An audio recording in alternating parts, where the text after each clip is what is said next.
You know when you're scrolling online and you see something that's so weird, so out there, that you just have to stop and ask, what on earth is going on here? Well, today, that's exactly what we're going to do. We're taking apart a viral video that, at first glance, makes absolutely zero sense. But you'll see, by the end, it's actually a pretty brilliant look at how this global content machine really works. Okay, get a load of this. This is the real title of a video with millions of views. It's not even a sentence, right? It's just a pile of keywords slammed together. Kwai, TikTok, funny videos 2025, Chinese funny video. It feels like total chaos, like something an algorithm dreamed up for an algorithm. But believe it or not, this title is our first and maybe our most important clue. And that really is the million-dollar question we're trying to answer today. Is this just random digital junk floating around the internet? Or is there a very deliberate, calculated strategy behind all of this apparent madness? We're going to break it down, piece by piece, and find out. So, first things first, we've got to perform a little autopsy on the title itself.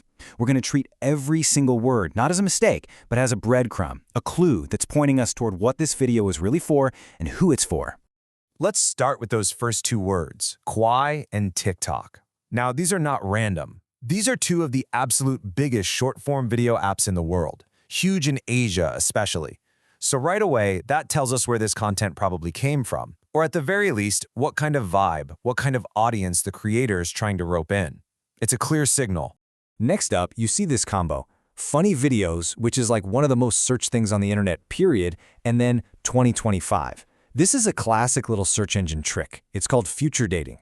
By slapping a future year on it, the creator is trying to keep this video popping up in search results for as long as possible. It's not for you and me to read, it's for the algorithm to see and index.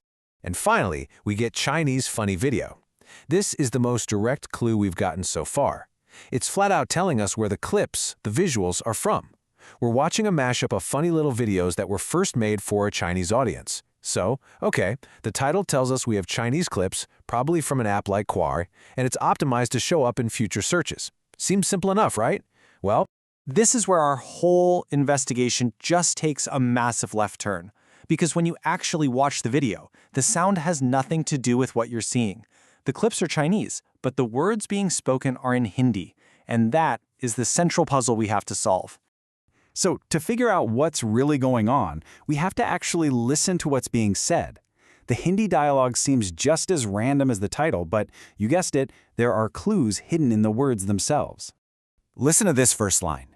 Hey W, see how I still do this? It's so generic. It's just a line about showing someone how you do something.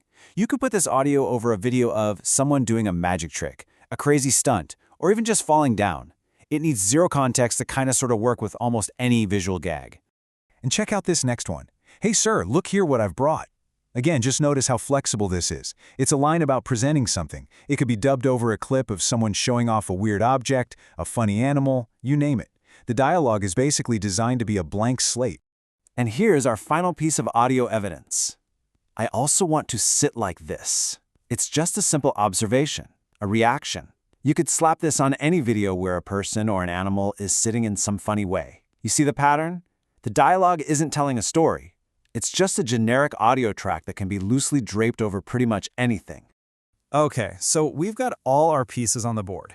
We have a keyword stuff title pointing to Chinese videos, and we have super generic out-of-context dialogue dubbed in Hindi.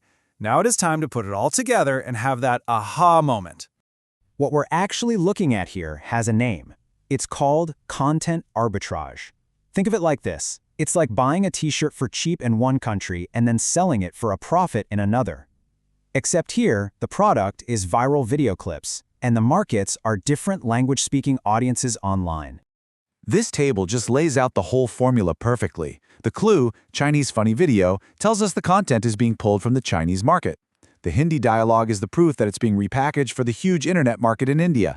And that keyword stuff title, well, that shows us the whole thing is built to be discovered by algorithms on a global platform like YouTube. It's not chaos at all. It's a business model.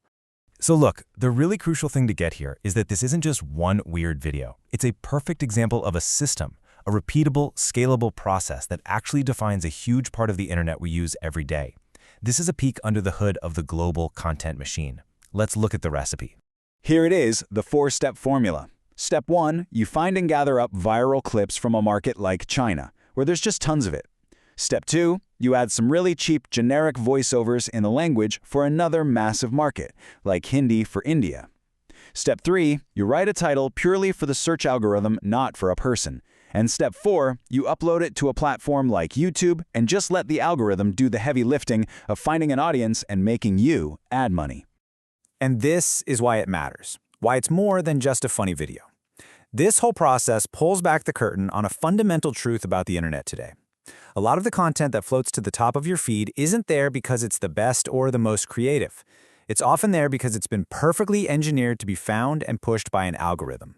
We are living in a media world that is curated by code. So the next time you see a video that feels a little off, where the audio doesn't really match the video or the title looks like a bunch of keywords, you'll know what you're probably looking at. And it leaves us with this final, really big question to chew on. In a world where content is constantly being grabbed, repackaged, and remixed from machines, what does authenticity even mean anymore?